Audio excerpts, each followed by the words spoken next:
오늘도 주 예수 그리스도의 은혜가 여러분과 함께 하기를 예수 이름으로 축복합니다. 아멘.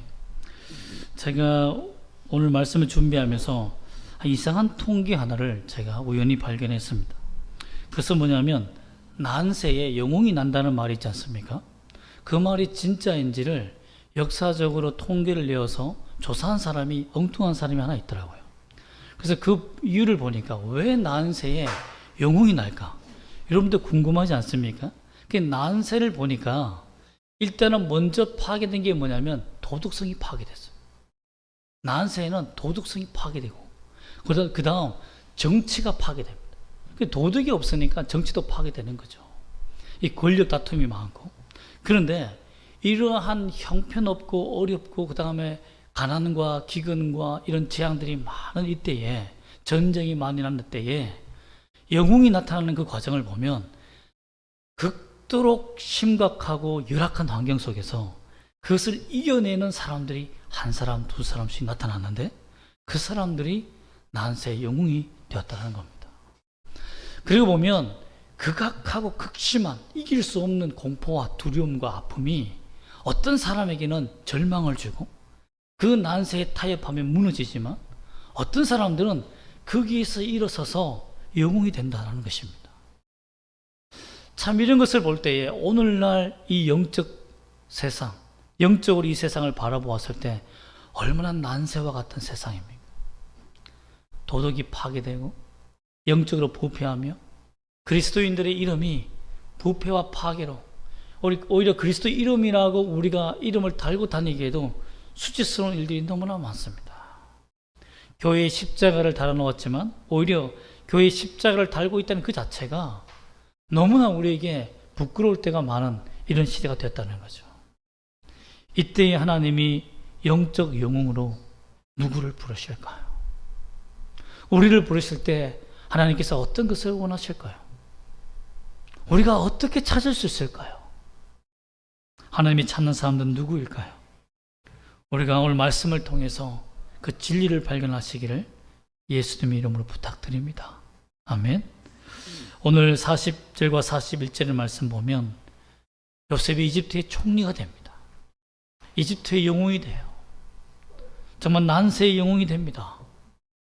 어렵고 힘든 상황 아닙니까? 꿈의 해석을 하지 못하면 바로 바로 왕이네요. 바로 왕이 이집트의 바로 왕이지만 파라오 아닙니까? 왕이 그 신의 인준을 받지 못함을 통하여서 반역이 일어나고 그 신의 자리에서 내려와야 할 수도 있는 가장 정치적으로 위기의 순간 아닙니까? 그것을 구해준 사람이 누구죠? 요셉입니다. 여러분, 요셉이 이스라엘의 이집트의 총리가 된 그 과정을 보면 기가 막힙니다. 어떻게 이 청년이 이렇게 될 수 있었을까요? 사실상 이집트의 총리가 되려면 군사적으로, 정치적으로, 문화적으로, 경제적으로 압도할 만한 능력이 있어야 됩니다. 그냥 내가 총리하겠다, 왕이 필요하다라고 세운다고 해서 세워지는 게 아닙니다. 아무리 파라오가 능력이 있고 힘이 좋다고 해서 그냥 얘 총리로 세울래 할 수 있는 게 아닙니다.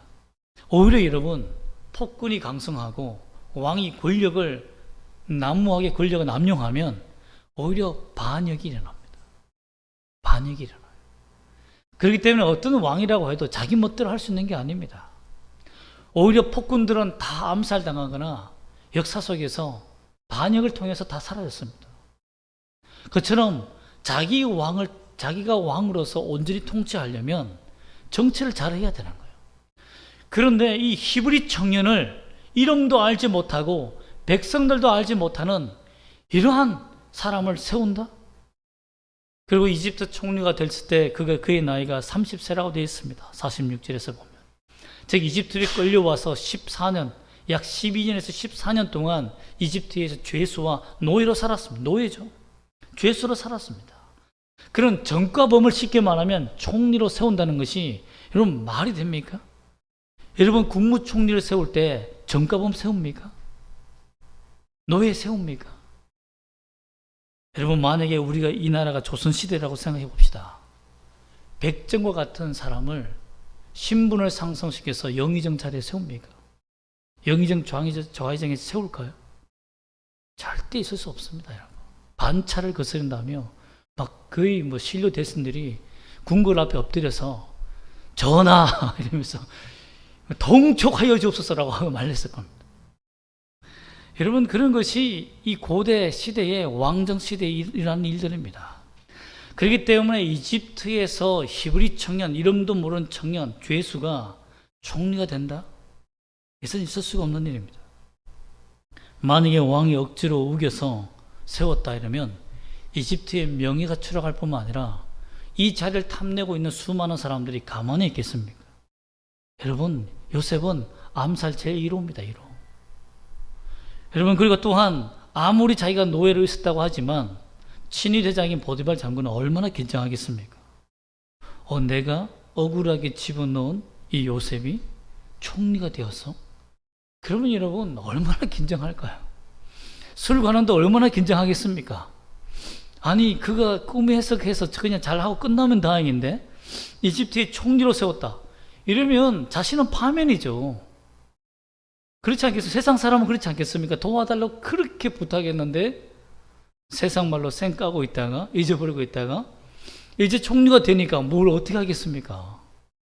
그러면 좀 물러나야 되는 거죠. 반대되는 적들의 세력이 엄청나게 많아지는 것이 당연한 일입니다. 그런데 왜 이집트의 총리가 되게 됐을까요? 왜 이집트 왕 파라오는 자신의 정치 생명을 다 걸어서 이름도 모르고 죄수인 이 이집트 청년 요셉을 이집트의 총리로 세우게 되었을까요? 여러분, 이 자리에 올라간 이유는 이집트 왕의 결단력이 아닙니다. 왕도 부인할 수 없고 신하도 부인할 수 없는 어떤 일이 있었습니까? 바로 꿈을 해석하는 놀라운 일이 지난주에 있었기 때문이죠. 우리가 지난주에 보았지만 아무도 해석할 수 없는, 아무도 이해할 수 없는 꿈의 진리를 해석합니다. 그러나 여기에서 더 이상한 것은 뭐냐면 그 꿈대로 7년 풍년과 7년 흉년, 그 징조가 나타났습니까? 징조가 뭐 생겨야 이 꿈이 맞다 안 맞다 판단해서 세울 거 아닙니까? 그런데 꿈의 징조도 나타나지 않고 풍년의 징조도 없는데 어떻게 해서 왕이 결정했을까요?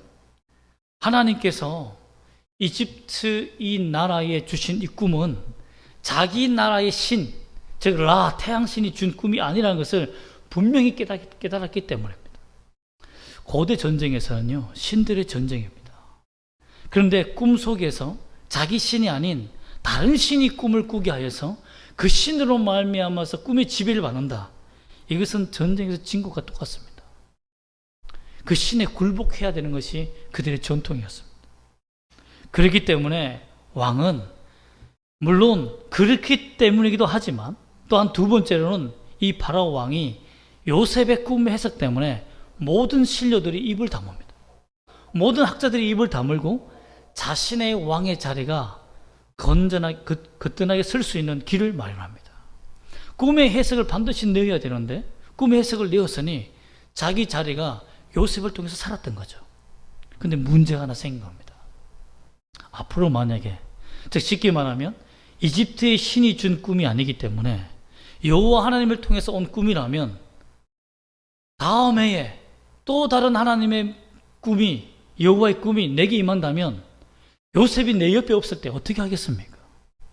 요셉을 만약에 여러분 그냥 일반 히브리 청년으로 내버려 두거나 다시 옥살이를 하게 하거나 아니면 그 보상으로 작은 지역 속에 만약에 넘겨놓았더라면 반드시 암살자들이 요셉이 등용하는 것을 막기 위해서 요셉을 죽였을 것이라고 합니다.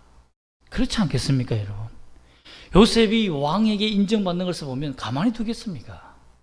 이집트 왕이 곰곰이 생각해 보니까 요셉을 자기 옆에 두는 것이 제일 안전한 거예요.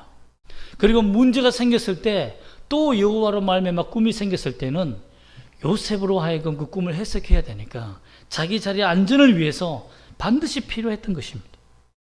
그러므로 자기 정치 생명이 걸린 거예요. 왕의 자리가 걸렸기 때문에 요셉을 버릴 수가 없었다는 것입니다. 하나님이 그렇게 만드신 겁니다. 여러분, 이집트의 역사를 보면 왕이 되려면 반드시 해마다 인준받아야 되는 것이 있습니다. 신으로부터 인준을 받아야 돼요.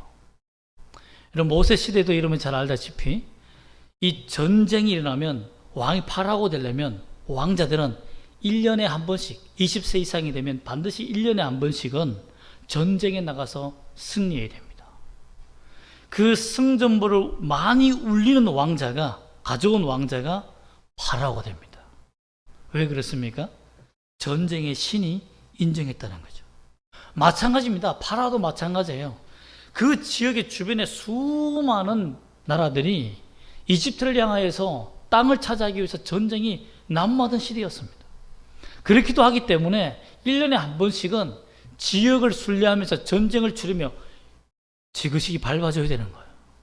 그리고 전쟁에서 승리하여서 자기 백성들에게는 내가 이집트의 신의 인정을 받는 사람이다 라는 것을 백성들에게 알려야 하는 것입니다. 여러분 그렇기 때문에요, 이 자리를 지킨다는 것은 너무너무 어려워요. 그런데 신의 꿈이 나에게 임하지 않았다? 그럼 전쟁에서 백전백패하겠다는 생각이 들지 않겠습니까? 우상을 섬기는 그들에게는 신이 나를 버리는 것은 무서운 일입니다. 그러므로 이 영적 전쟁에서 이긴 꿈의 해석을 준 여호와라는 이 신을 힘입어서라도 자기 자리를 지켜야 되는 거예요. 또한 꿈의 수준이 너무나 뛰어났습니다. 37절과 우리 38절 말씀을 다시 한번 읽어, 38절과 우리 37절과 39절 말씀을 다시 한번 읽어볼까요? 시작. 바로가 그의 모든 신하가 이 일을 좋게 여긴지라 바로가 그의 신하들에게 이르되 이와 같이 하나님의 영에 감동된 사람을 우리가 어찌 찾을 수 있으리요 하고 요셉에게 이르되 하나님이 이 모든 것을 내게 보이셨으니 너와 같이 명철하고 지혜 있는 자가 없도다. 그의 지혜와 지식, 명철, 조언한 모든 7년 풍년과 7년 흉년에 대한 모든 세법과 재정적인 그런 지식도 이집트인들에게서는 볼 수 없는 확신이었다는 거죠. 볼 수 없는 지식이었다는 겁니다. 그러면서 이집트 왕이 또 신하들이 인정합니다. 그 꿈의 해석을 다 좋게 여기며 또 왕이 이것은 신의 영감으로 말미암아 이루어진 계시를 받은 사람이라고 인정을 해줍니다. 그렇기 때문에 이집트의 총리로 인준하는 데 있어서 아무도 방해할 수가 없었던 거죠. 왜? 신이 임명한 사람이니까. 신이 함께하는 사람이니까. 그것도 이집트 신보다 더 뛰어난 신이 존재한다는 것을 그들이 처음 알았으니까. 또한 7년 풍년과 7년 흉년은 이집트에게는 신의 섭리가 아닙니다. 왜 신이 이겼다고, 하나님이 이겼다고 생각하냐면 나일강은 마르지 않는 강입니다. 마르지 않는 강이에요. 늘 물이 흐르는 강입니다. 나일강이 마른다? 그건 멸망입니다, 여러분. 나일강은 마르지 않습니다. 그런데 흉년이 일어나고 풍년이 일어나고 흉년이 일어난다? 늘 풍년인데 흉년이 찾아온다는 것은 그들에게는 있을 수 없는 일이에요. 나일강이 마른다는 징조입니다. 모작이 안 된다는 거예요. 다 모작이 안 된다는 거죠. 여러분 그것은 뭡니까? 자신들의 곡식을 지배하는 신, 태양과 물을 지배하는 신들이 하나님 앞에 졌다는 것을 의미하는 겁니다. 그러니 그들이 어찌 자기의 신들을 의지할 수 있겠습니까? 하나님을 의지할 수밖에 없는 것이죠. 그러므로 말미암아 하나님께서 바로의 마음에 요셉을 정치적으로 자기 곁에 두게 하시고 또 하나님의 놀라우신 능력으로 말미암아 왕의 자리를 이끌게 하고 이집트의 재앙, 앞으로 다가올 이집트의 재앙을, 국가의 재앙을 보호하기 위해서 바로의 마음에 요셉을 총리로 세울 수 있는 마음을 주었다는 겁니다. 그리고는 그에게 이러한 권세를 줍니다. 40절 말씀 한번 읽어볼게요. 40절과 41절 말씀 다시 한번 읽어보겠습니다. 시작. 너는 내 집을 다스리라. 내 백성이 다 내 명령에 복종하리니 내가 너보다 높은 것은 내 왕자뿐이니라. 바로가 또 요셉에게 이르되 내가 너를 애굽 온 땅의 총리가 되게 하노라 하고 라고 말합니다. 왕의 모든 권세를 부어줍니다. 참 여러분, 히브리 청년이 12년 동안 고통당하면서 죄수로 살았는데 하나님을 믿고 의지하며 기다렸던 그의 결과는 무엇입니까? 이집트의 총리가 되게 한 것입니다. 하나님의 능력과 권세를 세상에 알릴 수 있는 통로가 되게 하신 겁니다. 여러분, 또한 바로 왕이 그에게 41절과 42절을 보면 온 땅의 총리가 되게 한 다음에 그게 준 것이 뭡니까? 인장에 반지를 빼어서 요셉의 손을 끼워줍니다. 또한 가장 비싼 옷인 세마포옷을 입힙니다. 또 금사슬, 영원한 생명, 변치 않은 영원함을 가지는 금사슬을 목에 걸어서 너의 자리가 영원할 것이라는 것을 선포해 줍니다. 또한 버금수레를 줍니다. 버금수레가 뭐냐면요, 왕이 타는 수레 바로 뒤에 따라오는 수레를 버금수레라고 합니다. 즉 왕 다음의 자리가 누구다? 요셉이라는 거예요. 여러분, 이름으로 말미암아 많은 사람들 앞에서 나아가는데요, 이때 그가 그 왕이 했던 일이 뭐냐면 우리나라와 비슷한 것 같아요. 우리나라도 고관이 오거나 나으리가 오면 이리 오너라 뭐 하면 물러거라 하지 않습니까? 똑같아요. 이집트도 보면 43절에 보면 소리 지르기를 엎드리라 물러거라 하며 엎드리라 하며 요셉을 왕처럼 파라오처럼 대우하며 행진하게 만들었습니다. 여러분, 어떻게 히브리 청년이 죄수가 이집트의 총리가 되었습니까? 이것은 수많은 역사가들은 정치적인 수많은 공학 속에서 이집트의 총리가 됐다고 말하지만 우리는 압니다. 누구 때문입니까? 하나님 때문입니다. 하나님의 능력 때문이에요. 여러분, 우리가 사방으로 우겨쌈을 당하고 고통으로 당하며 정말 10년, 12년, 14년 동안의 죄수의 몸으로 살았던 그 요셉의 그 환경이 우리에게 온다면 우리는 얼마나 버틸 수 있을까요? 가난이 10년이며 12년이다. 질병이 10년이 넘는다. 여러분, 이 상태에서 믿음을 지킬 수 있는 사람이 누가 있겠습니까? 우리의 아픔과 슬픔을 이기게 하시는 분이 누굽니까? 전능하신 하나님 뿐이라는 것을 믿으시기를 소망합니다. 여러분, 이로 인해서 하나님께서 요셉을 30세의 총리로 세우게 하셨는데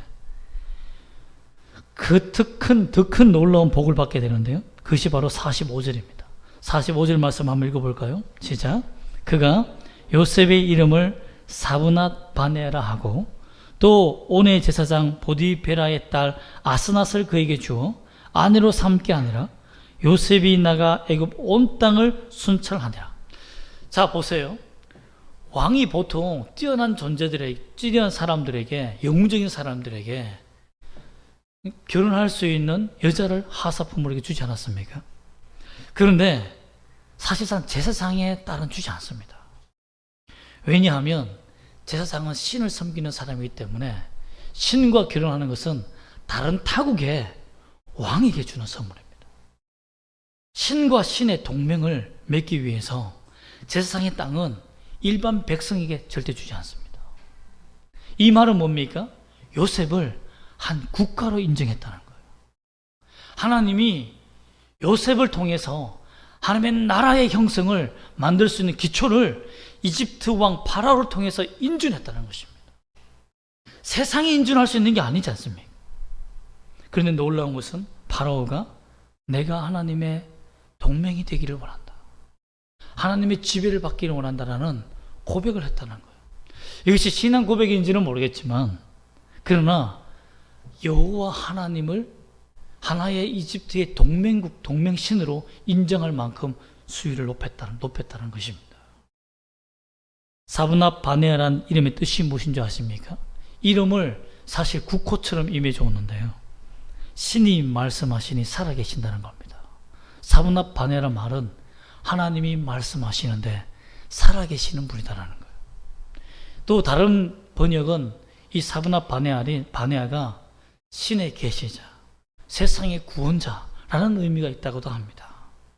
즉, 이런 의미를 보면 요셉은 이 지상의 구세주, 메시아의 역할을 했다는 것을 이집트 왕이 선포했다는 것입니다. 누가 이렇게 만드셨습니까? 하나님이 이렇게 만드신 거예요. 그래서 우리가 요셉을 메시아의 예표다, 모형이라고 말하는 것입니다.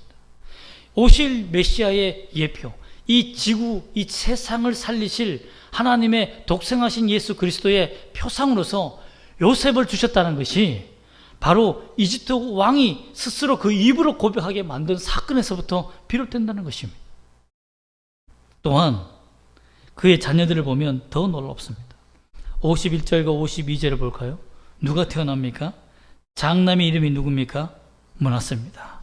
52절 차남의 이름이 누굽니까? 에브라임입니다.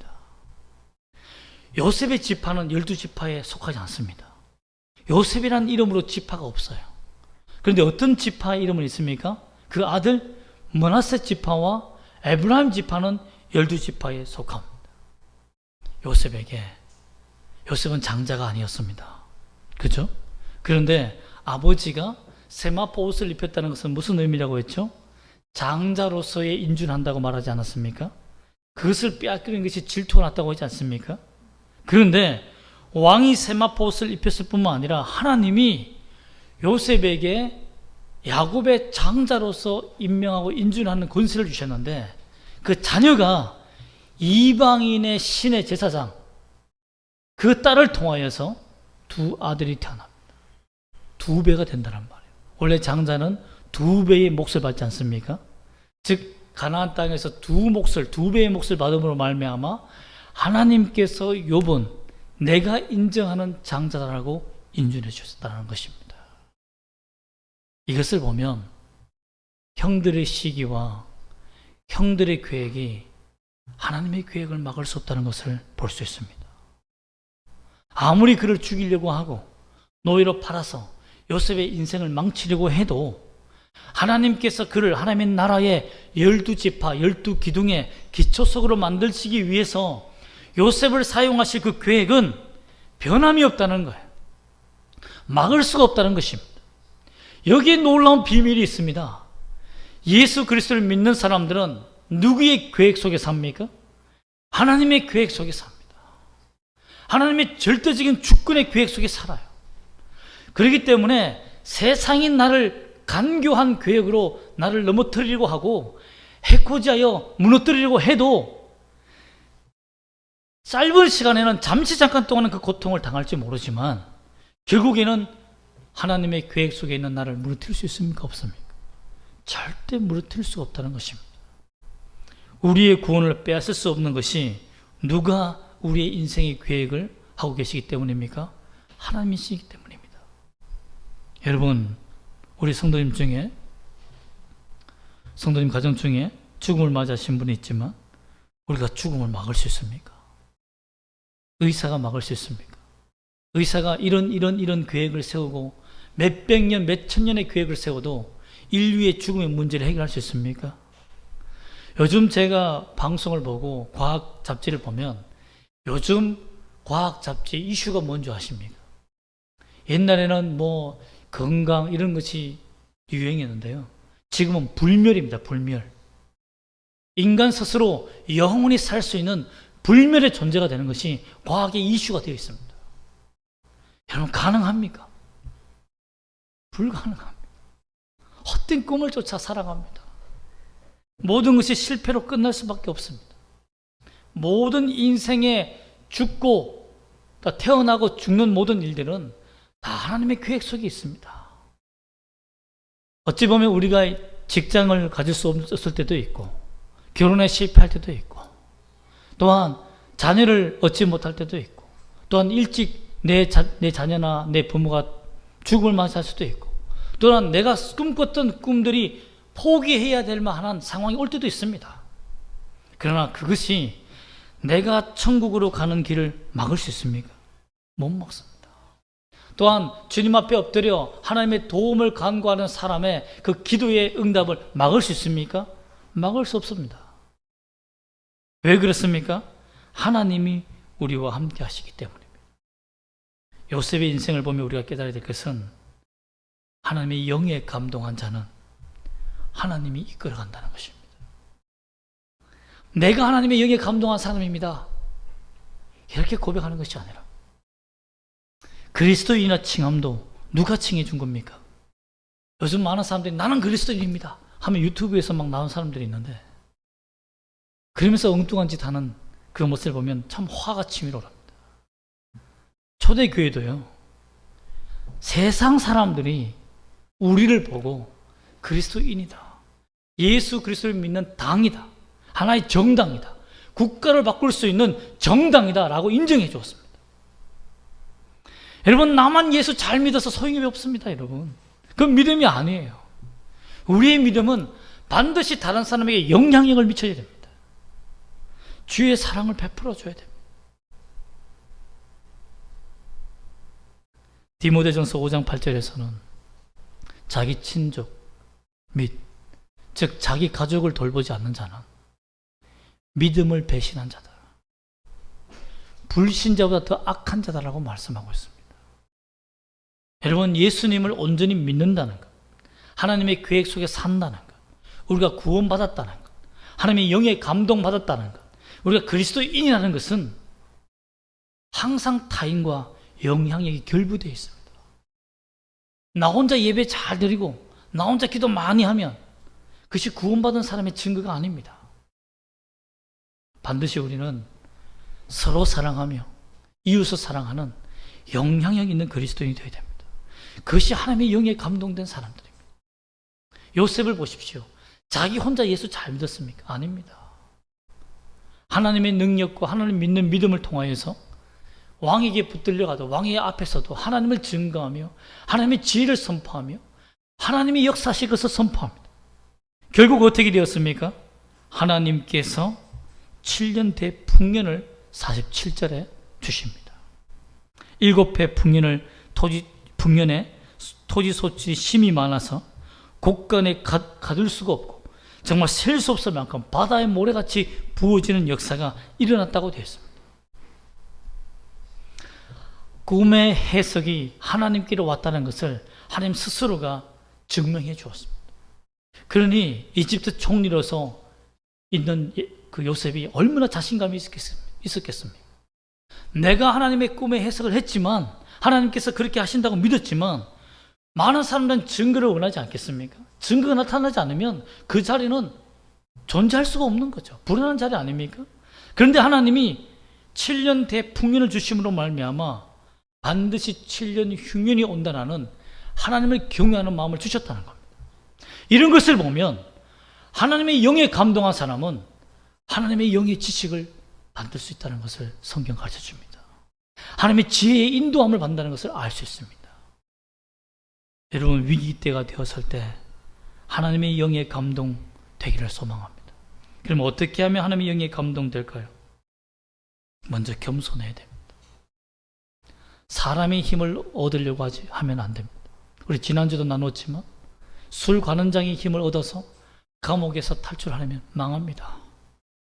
먼저 주님 앞에 엎드리는 나 자신이 죄인이며 주님밖에 의지할 수밖에 없는 존재라는 것을 철저히 인정하는 겸손함이 제일 우선입니다.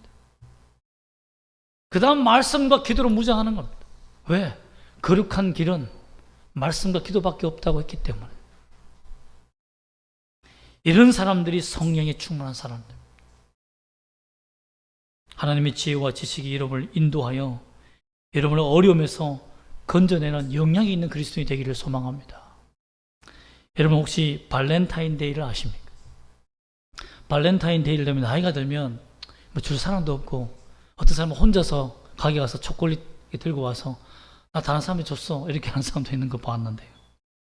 보통 여자가 남자에게 이 초콜릿을 선물해 주는 날이 아닙니까? 왜 발렌타인데이가 생긴 줄 아십니까? 아무도 모릅니다. 그래서 그냥 그날에 초콜릿만 받으려는 남자들이 많은데요. 이것은 발렌타인이라는 사람이 살았습니다. 고대 로마 초기 때. 이분은 기독교 사제로서 성도들을 온몸으로 사랑했던 사람이에요. 많은 사람을 헌신하고 사랑을 주었던 사람입니다. 자기 있는 것을 다 주는 사람들이었어요. 그런데 클라우디우스 황제 2세가 어떤 명령을 냈냐면 전쟁을 위해서 젊은 청년들을 군대로 보내는데 그들이 군대 안 가기 위해서 자꾸 결혼을 하려고 하는 거예요. 물론 결혼해도 군대 갑니다. 그런데 자기 아내 생각 때문에 자꾸 탈영병이 생기는 거죠. 그래서 군기 밀란 때문에 안 되는 겁니다. 그래서 군인들은 청년들은 결혼 못한다. 즉 군대에 징집을 받은 사람들은 결혼 못하라고 억울하게 만든 거죠. 그리고 이제 막 결혼하려고 하는 사람들도 이런 명령이 내려오니까 결혼을 못하니까 청년들이 난리가 난 겁니다. 그때 발렌타인이 이것은 성경적으로 틀린 말이다, 잘못된 가치라며 군인들을 부인을 데리고 오면, 결혼할 여자가 처녀를 데려오면 다 주리를 해주었습니다. 이러니 어떻게 되겠습니까? 황제의 명을 거역했다고 해서 그를 투옥합니다. 이 투옥했을 때 그가 마지막 죽는 2월 14일까지, 발렌타인데이가 2월 14일 아닙니까? 2월 14일까지 감옥 근처에 있는 제비꽃을 꺾어서 하트 모양으로 된 그 잎에다가 나를 기억해달라고, 주께서 주신 그 사랑을 실천한 나를 기억해달라고 하며 그 성도들에게 그 꽃을 다 보냅니다. 그가 죽은 이후에 그리스도인들이 몰래 그가 했던 사랑의 사역을 계속 이어갑니다. 그 기념하기 위해서 사랑의 선물로 어려운 사람을 도와주고 돌보았던 날이 발렌타인데이입니다. 즉 발렌타인데이는 예수 믿는 사람들이, 하나님을 믿는 사람들이 영향력을 발휘하는 날이었다는 겁니다. 초콜릿 받아먹는 날이 아니라. 여러분, 우리가 어떻게 살아야 세상이 변하겠습니까? 세상을 변화시키기 위해서 한 사람은 순교하는 마음으로 이 세상을 바꾸었습니다. 그 날을 사랑하는 날로 바꾸었던 겁니다. 그리스도인이 되는 것도 기적입니다. 하나님의 은혜지만 그리스도인으로 사는 것은 너무나 힘든 일입니다, 여러분. 영향력이 없는 그리스도인이 된다. 그것은 이 세상을 변화시키는 주님의 명령을 어기며 사는 삶과 똑같은 죄를 범하는 삶입니다. 여러분들은 영적 난세에 하나님의 영을 받아서 나 혼자 예수 잘 믿는 사람이 아니라 세상을 바꾸어 갈 수 있는 그리스도인으로 준비되기를 주 예수 이름으로 부탁드립니다. 아멘. 기도하겠습니다.